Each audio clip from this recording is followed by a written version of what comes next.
তো নমস্কার বন্ধুরা, আজকে আমরা দেখাবো কিভাবে কৃষক বন্ধু স্ট্যাটাস চেক করবেন। এবং আমরা সবাই জানি যে এখন কৃষক বন্ধু স্ট্যাটাসে দেখাচ্ছে না বা স্ট্যাটাস দেখাতে অনেক প্রবলেম হচ্ছে, সাইট বন্ধ আছে। তাই আজকে আমরা এই ভিডিওর মাধ্যমে দেখে নেব যে কোন সাইট থেকে বা কোন পোর্টাল থেকে আমরা স্ট্যাটাস চেক করব। তো চলুন দেখে নেওয়া যাক। আর সবাইকে রিকোয়েস্ট করব চ্যানেলটাকে সাবস্ক্রাইব করবেন, কারণ ভিডিওটা খুব ইনফরমেটিভ হচ্ছে এবং এবং গুরুত্বপূর্ণ একটা ভিডিও হচ্ছে।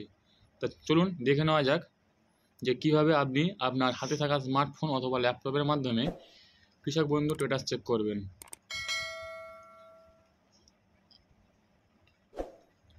তার জন্য সবার প্রথমে আপনাদেরকে হাতে থাকা স্মার্টফোন অথবা ল্যাপটপে আপনার একটা ব্রাউজার ওপেন করে নেবেন। যেমন আমি এখানে করলাম গুগল ব্রাউজার ওপেন করে এখানে লিখবে কৃষক বন্ধু।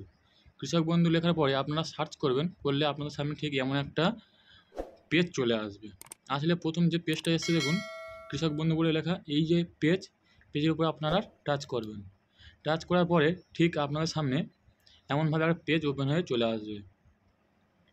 আমি এই পেজের মাধ্যমে দেখাবো যে আপনাদের কীভাবে স্ট্যাটাস চেক করবেন বা কী অবস্থাতে আছে। আমরা জানি সবাই যে আগে আমাদের এই যে সাইটটা বা পোর্টালটা, এখান থেকে আমরা চেক করতে পারতাম। এখানে ক্লিক করার পরে আমরা চেক করতে পারতাম। কিন্তু এখন এই সাইটটাকে আমরা ক্লিক করলে আর কিছু আসে না। সেজন্য আমাদেরকে ব্যাক করে পিছিয়ে যেতে হবে। পিছিয়ে যাওয়ার পরে আমাদেরকে একটু স্ক্রল ডাউন করে নিচের দিকে এগিয়ে আসতে হবে। আসার পরে দেখুন এখানে লেখা আছে গভর্নমেন্ট অফ ওয়েস্ট বেঙ্গল এবং কৃষক বন্ধু। এইখানে এই যে সাইটটা, এখানে আপনাদেরকে ক্লিক করতে হবে। ক্লিক করার পরে দেখবেন আপনাদের সামনে ঠিক আগের মতো একটা পেজ চলে আসবে এবং এখানে লেখা দেখুন নথিভুক্ত কৃষকের সংখ্যা 4, মানে এখানে 4টে তোমার সাইট আছে। এইখান থেকে আপনারা এই যে সাইটটা, এই সাইটে এসে এই যে নথিভুক্ত কৃষকের তথ্য, এখানে আপনারা ক্লিক করবেন। ক্লিক করার পরে আপনার সামনে ঠিক এমন একটা পেজ চলে আসবে। এখানে দেখাচ্ছে দেখুন রিডর for site owner invalid domain for site কি বলছে যে এই সাইটটাকে পুরোপুরিভাবে বন্ধ করে রেখেছে এখন। তার জন্য আপনাদেরকে জানতে হলে এই যে হোয়াটসঅ্যাপ চিহ্ন দেওয়া আছে, দেওয়ার পর যে নাম্বারটা দেওয়া আছে, আপনাদের স্ট্যাটাস চেক করতে পারেন। চলুন দেখা নেওয়া যাক কীভাবে আপনাদেরকে স্ট্যাটাস চেক করতে হবে। এর জন্য আমরা সরাসরি চলে যাব হোয়াটসঅ্যাপে। এইভাবে আমরা হোয়াটসঅ্যাপে চলে আসব। হোয়াটসঅ্যাপে আসার পরে আমরা প্রথমে লিখব হাই, লেখার পরে লিখব কৃষক বন্ধু। কৃষক বন্ধু লেখার পরে দেখবেন আপনাদের সামনে ঠিক এমন একটা পেজ চলে আসবে।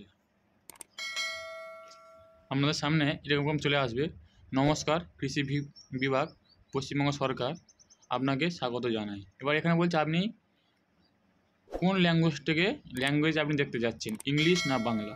বাংলা হলে বাংলা মারবে, ইংলিশ হলে ইংলিশ। আমি তো ইংলিশ মারলাম। মারার পরে দেখুন ইংলিশ সেখানে শো হয়ে গেল। হওয়ার পরে আমাদের সামনে এরকম একটা পেজ চলে আসবে। বলছে এখান থেকে আপনাকে চুজ করতে হবে যে আপনি কোন স্কিমটা দেখতে যাচ্ছেন। এখানে হচ্ছে কৃষক বন্ধু আছে এবং বাংলা শস্য বিমা আছে। তো আমরা এখানে এটাকে সিলেক্ট করে নেব, কৃষক বন্ধু। নেওয়ার পরে আমরা সেন্ড অপশানে ক্লিক করব। করার পরে আমাদের সামনে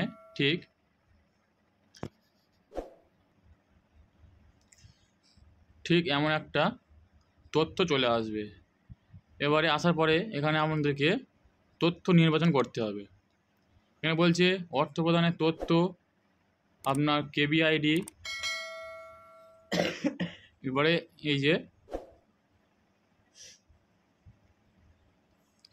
কৃষক বন্ধু স্কিম, এখানে এসে আপনাদেরকে এই শো অপশান, এই অপশানে ক্লিক করতে হবে। ক্লিক করার পরে বলছে অ্যাপ্লিকেশান স্ট্যাটাস চেক করতে যাচ্ছেন না পেমেন্ট ইনফরমেশান, না এখানে অনেক কিছু অপশান আছে।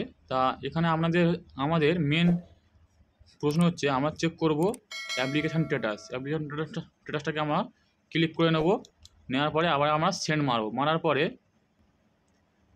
এমন একটা অপশান চলে আসবে, আসার পরে এখানে চলে আসবে। এবারে এখানে বলছে আধার কার্ড, এপিক কার্ড, অ্যাকনোলেজমেন্ট নম্বর এবং ফোন নাম্বার। এবারে এখানে আপনি ক্লিক করে ওই কোন নাম্বার দিয়ে আপনি স্ট্যাটাস চেক করতে যাচ্ছেন, মোবাইল নাম্বার, আধার নাম্বার, ভোটার কার্ড নাম্বার না অ্যাকনোলজমেন্ট নাম্বার। এখানে আপনাদের সুবিধা মতো আপনারা একটা সিলেক্ট করে নেবেন। আমি এখানে আধার কার্ডটা সিলেক্ট করে নিলাম। নেওয়ার পরে আপনাদের সামনে বলবে আধার নম্বর। এবারে আপনারা আপনাদের আধার নম্বরটা বসিয়ে দেবেন।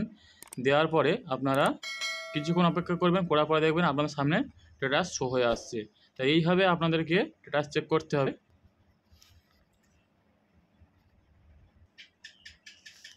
এইভাবে আপনাদেরকে স্ট্যাটাস চেক করতে হবে খুব সহজ পদ্ধতিতে।